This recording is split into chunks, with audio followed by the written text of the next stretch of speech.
Halo teman-teman semua, balik lagi bersama saya. Dalam video ini saya akan mempresentasikan hasil dari soal 1-5 ini ya teman-teman. Nama saya Galang Andriana Utama, NIM 23115412 dari kelas 23IF01, Matkul Organisasi dan Arsitektur Komputer.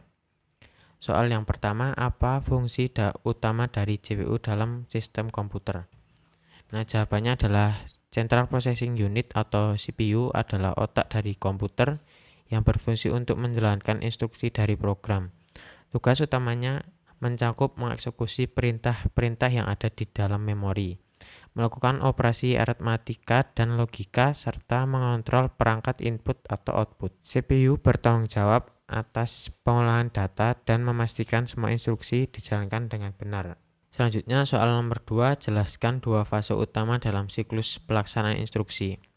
Jawabannya pertama ada fetch atau CPU mengambil instruksi dari memori utama atau RAM dan memuatnya ke dalam register CPU. Instruksi ini diambil berdasarkan alamat yang ditunjuk oleh program counter atau PC. Yang kedua yaitu B, execute atau setelah instruksi diambil CPU akan mengeksekusinya. Ini bisa berupa operasi aritmatika atau logika, pemindahan data antar register atau instruksi lain sesuai dengan program yang dijalankan.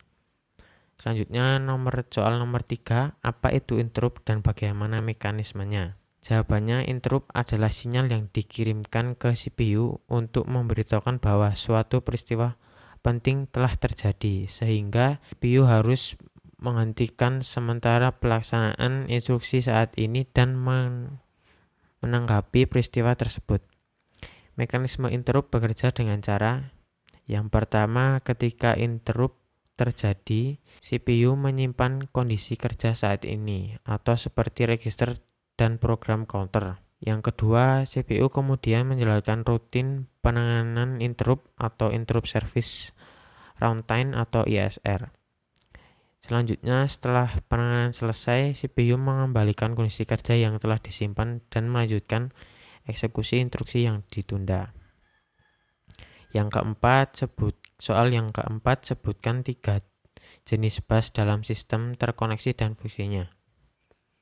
Yang pertama ada address bus, yaitu mengangkut informasi tentang alamat memori atau perangkat yang diakses CPU.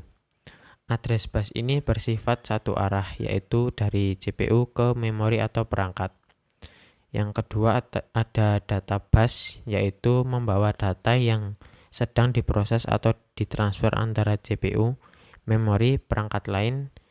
Dan bus bersifat dua arah, memungkinkan aliran data masuk dan keluar. Selanjutnya ada control bus yang C, yaitu mengangkut sinyal kontrol yang mengatur operasi CPU dan perangkat lain, seperti sinyal untuk membaca atau menulis data, serta sinyal yang mengatur interrupt. Nah, sekian dari presentasi dari soal saya.